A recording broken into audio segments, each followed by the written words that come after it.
Bugün bayram, Cejne, dostluğun, kardeşliğin, dostayeti, birayeti, serdestet ve rojede, olarak partiya tevgerane tev perest, dve cejneda, takdir ve tasarruflarıyla be kabul kirina, seroki me gişti me çarçovaya xwe berfirehtir kir, siyasi di navda Dem Partî jî Cumhuriyet Halk Partisi partiya gel a komarî siyasi parti û hemû partiyên din ji bo serdana wanî cejna me xwestem ifade ederek biçin. Bes tenê CHP bernameyên xwe pîrozkirina cejnê betal kirin. Ji bilî wan anlaşmayı eger bibe qismet em dê bi hemû partiyan ra cejnê pîroz bikin. teşekkür ediyorum. Em îro serdana Bayramı Dem inşallah Partiye dikin û ez beraber spasiya wat kim. Em inşallah cejnê weke düşkünlüklerini cejnê pîroz bikin ku deriyê dostaniyê ji nû ve vebin û nexweşî û dijminatî ji holê rabin û ku biratiya me bi hêz bibe em li hîviya wan rojana Bu arada Sayın em Genel spasiya Başkanım, wat kin. selam, Divê navê de bayram tebriği. serokê me giştî jî silavê xwe û pîrozbahiyên cejnê gihandin we. Em jî spasiya we dikin.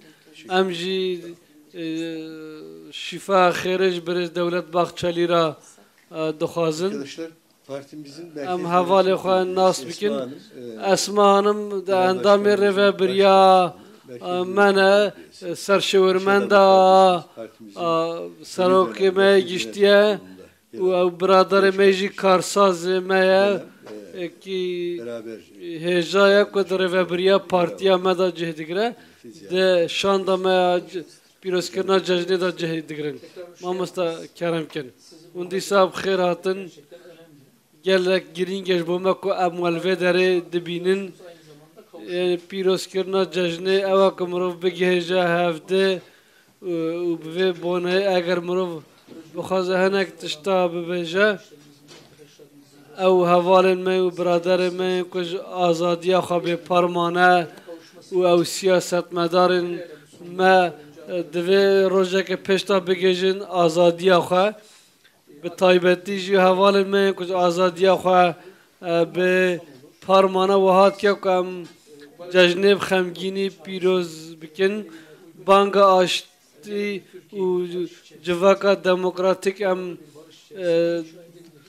dixwazim bi wê rêya da bimeşe ku li Tirkiye aştiyeke mayînde bê avakirin û civakeke demokratîk çê bibe.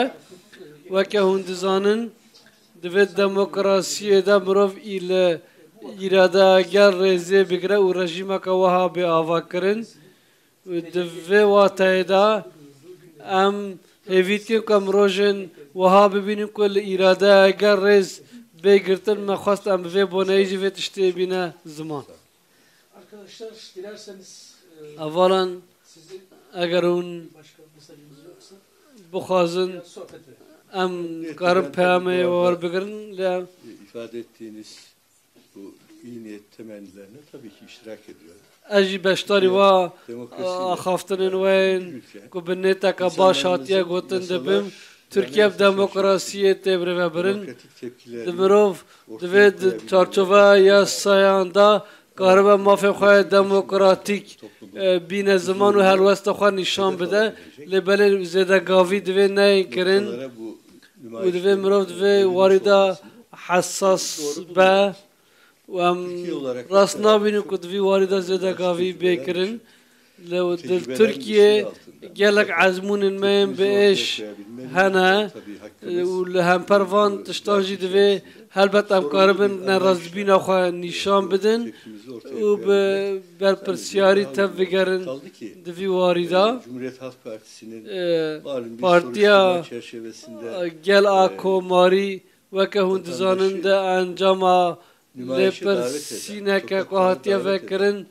bang li xelkê kirin ku derkevin kolanê û li beramber vê yekê jî em banga partiya we ku hate kirin em hêja û girîng dibînin çok anlamlı ve kıymetli. Ev banga gelek heja u giring bu amwaya gelek baş dibinin elbet develvi walati herkes dikarbe yani bertaka xoya demokratik nişan bide lebele muhakeme god ve çarçova yasayan u desturi da bimine. Çok ciddi bir sol geleneği var. Veke hûn dizanin partiya me ji kevna şopiyeka çap û çapgiriye û sosyalizmê tê em herdem bi hêzên demokratîk Tirkiyê re ne lêbelê helbet em dixwazin li vî welatî aştî berqerar bibe û em di vî warî da jî bi berpirsyarî tev digerin û em dixwazin kevna şopiya demokrasiyê jî berdewam bibe.